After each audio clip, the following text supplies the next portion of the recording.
masih mengingat pembelajaran sebelumnya? Ada yang mengetahui apa hubungannya proklamasi dan pembukaan? Ya. Ya, mantap. Pertanyaan yang kedua, selanjutnya.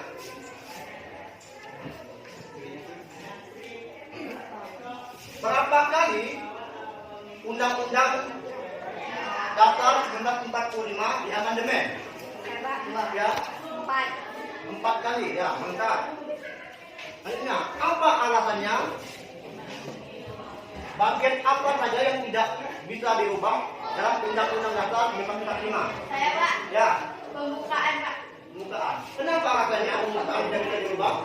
Saya, Pak. Ya. Karena di sini adalah tujuan dari izin negara. Ya, mantap. Tepuk tangan. Berarti Bapak Anda sekalian sudah menguasai materi yang ada sebelumnya ya, pembelajaran sebelumnya. Baik. Kita masuk ke materi selanjutnya yaitu mengenai bab 3. Silakan dibuka buku paketnya ya. Buku paketnya ada. Bab 3. Memaknai peraturan perundang-undangan. Memaknai peraturan perundang-undangan.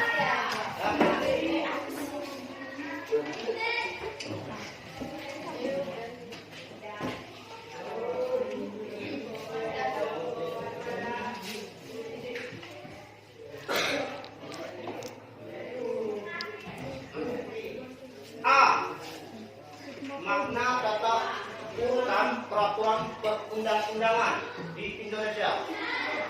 Ya. Baik, sebelum kita melanjutkan materi yang ada, kita terlebih dahulu harus mengetahui tujuan dari pembelajaran mengenai tata urutan peraturan perundang-undangan ya. Yang pertama yaitu siswa dapat menelaah makna dari tata urutan peraturan perundang-undangan. Yang kedua, siswa dapat menelaah fungsi dan manfaat peraturan perundang-undangan yang ada. Dan yang ketiga, siswa dapat mendeskripsikan peraturan-peraturan perundang-undangan yang berlaku yang ada di Indonesia. Itu tujuan pembelajaran kita. Ya. Baik, kita lanjutkan ke materi. Makna tata urutan peraturan perundang-undangan di Indonesia. Yang perlu diketahui yang pertama yaitu mengenai pengertian peraturan perundang-undangan nasional. Negara Indonesia adalah negara hukum, sebagaimana dinyatakan dalam Undang-Undang Dasar Negara Republik Indonesia tahun 1945.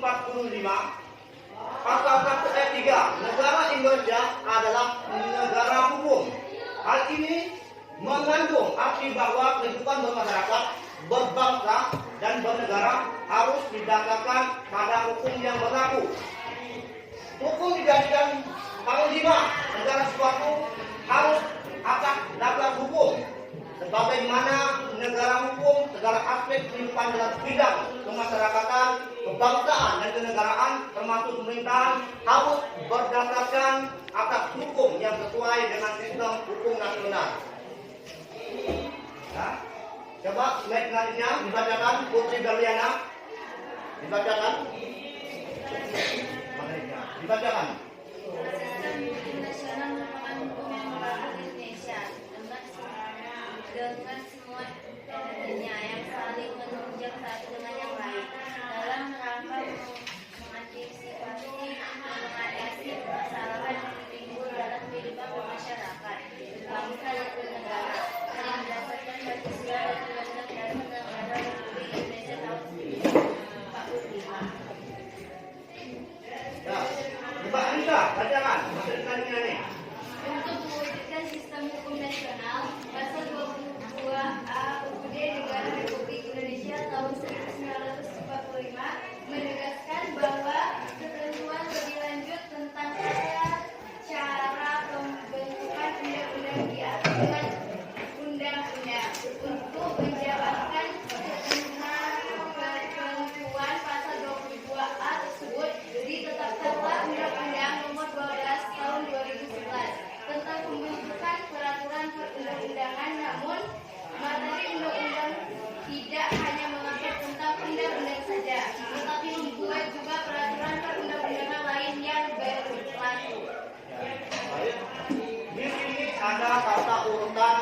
peraturan perundang-undangan ya.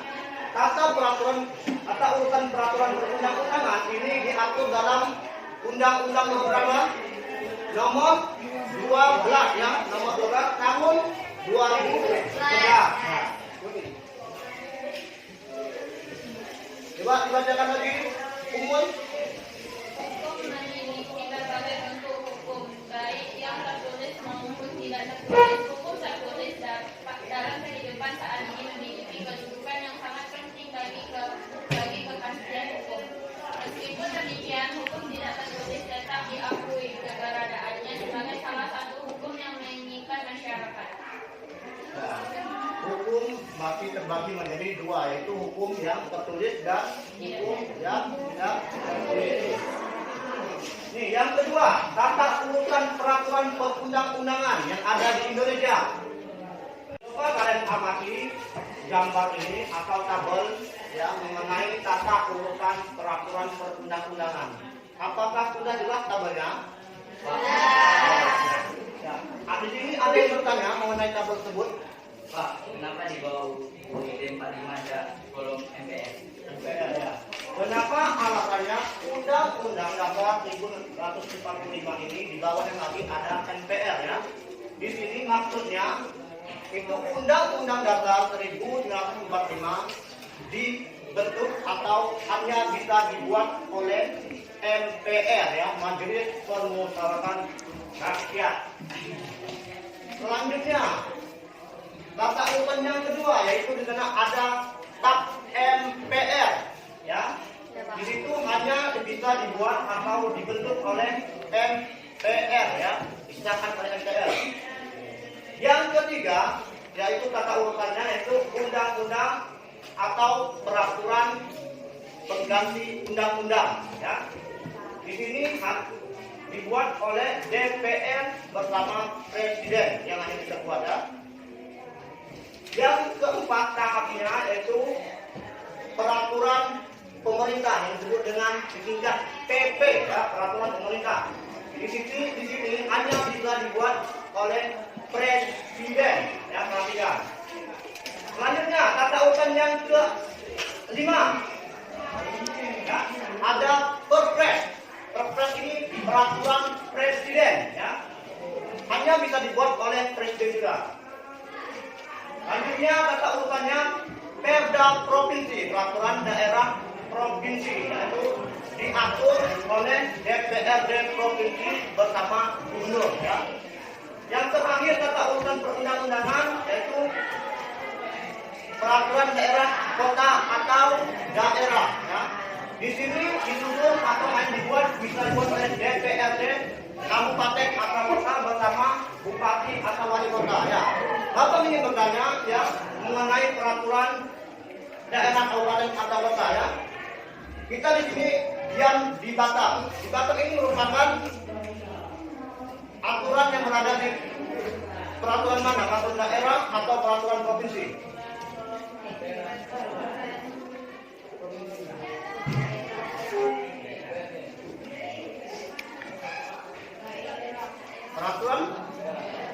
Peraturan daerah ya. Mantap. Siapa nama wali kota kita? Pak Rudi. Pak Rudi. Yang lengkap. Apa namanya?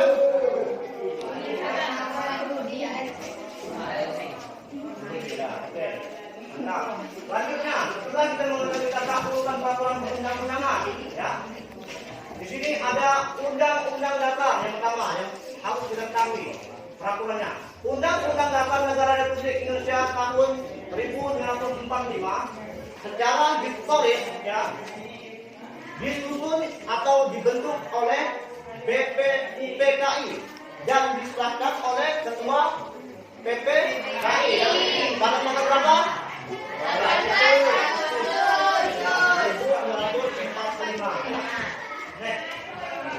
Selanjutnya ada ketetapan ya, TAP MPR ya. Adapun yang dimaksud dengan ketetapan MPR dalam Undang-Undang Nomor 12 Tahun 2011 adalah ketetapan permusyawaratan rakyat sementara dan ketetapan MPR yang masih berlaku sebagaimana dimaksud dalam pasal 2 dan pasal 4. Ketetapan MPR Republik Indonesia Nomor 1 garis miring MPR garis miring 2003 tentang peninjauan terhadap materi dan status hukum, ketetapan Majelis Permusyawaratan Rakyat sementara dan ketetapan MPR tahun 1960. Demikian ya mengenai pembelajaran kita, yaitu mengenai tata urutan peraturan perundang-undangan yang telah dijelaskan tadi ya. Untuk lebih jelasnya Bapak akan memberikan tugas atau diskusi kepada kalian ya. Untuk kelompoknya sudah telah Bapak bagikan, untuk itu kerjakan nomor LKPD dan materi yang ada ya.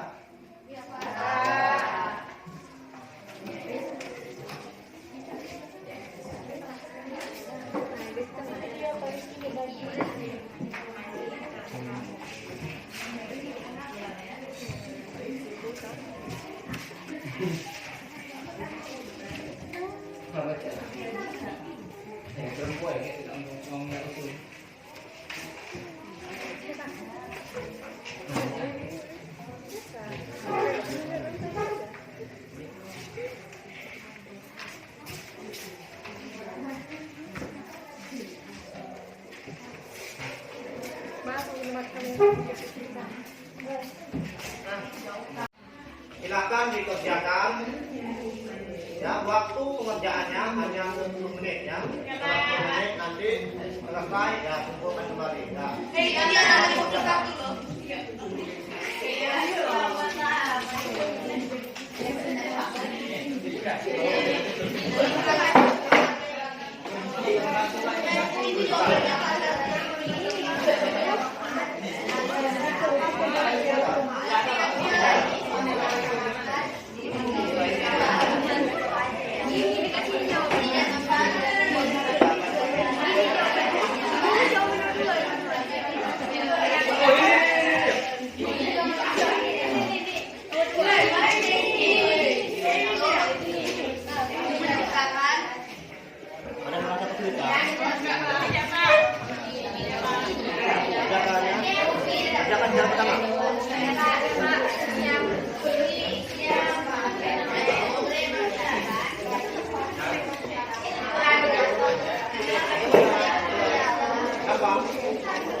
Waktunya telah habis ya.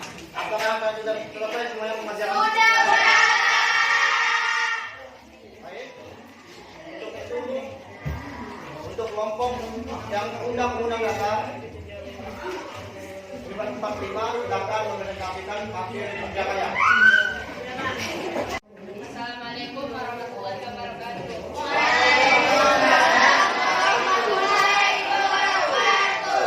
Kami dari kelompok Undang-Undang Dasar 45 akan membacakan hasil diskusi kami.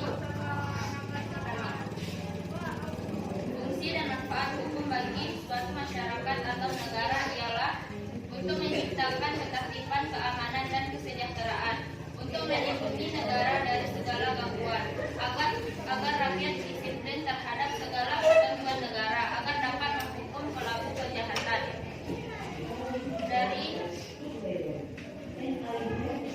Dari hasil diskusi, apakah dari kelompok lain ada yang ingin bertanya?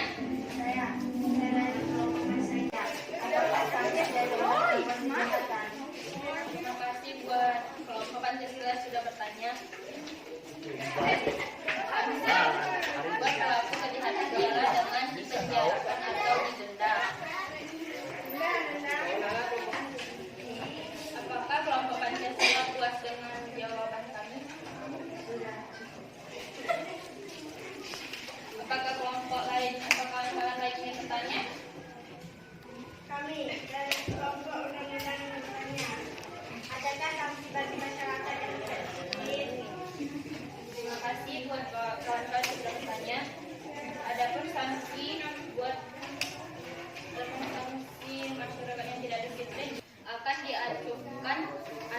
mengasingkan masyarakat dan ada juga dikenakan hukuman penjara atau denda seperti orang yang melanggar lampu lalu lintas.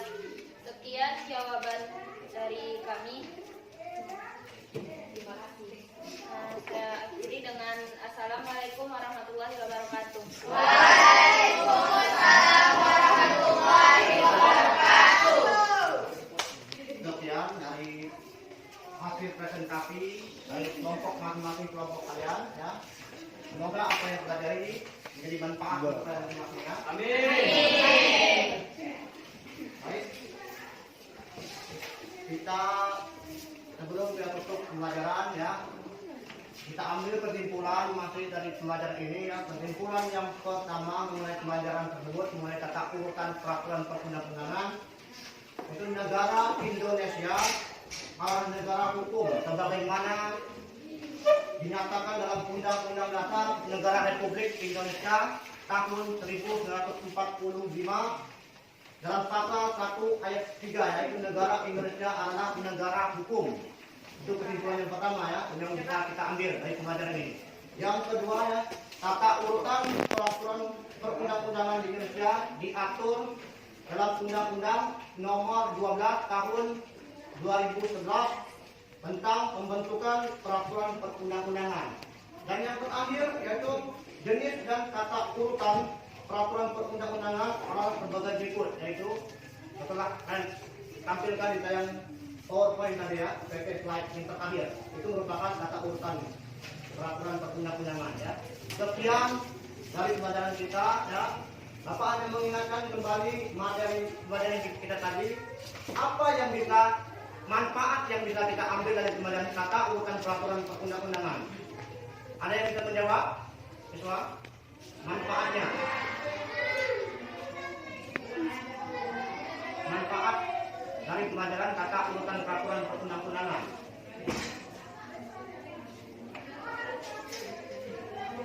Ya. Agar kita bisa taat mengikuti peraturan. Ya. Tetap, berarti kalian sudah bisa memahami pembelajaran untuk hari ini mengenai tata urutan peraturan perundang-undangan. Ya. Pertemuan berikutnya kalian silakan pelajari buku prakteknya mengenai menampilkan sikap sesuai dengan peraturan perundang-undangan. Ya. Itu yang perlu kalian baca untuk materi pertemuan berikutnya. Ya, sekian pembelajaran kita tutup dengan bacaan doa. Aja. Bersiap, doa.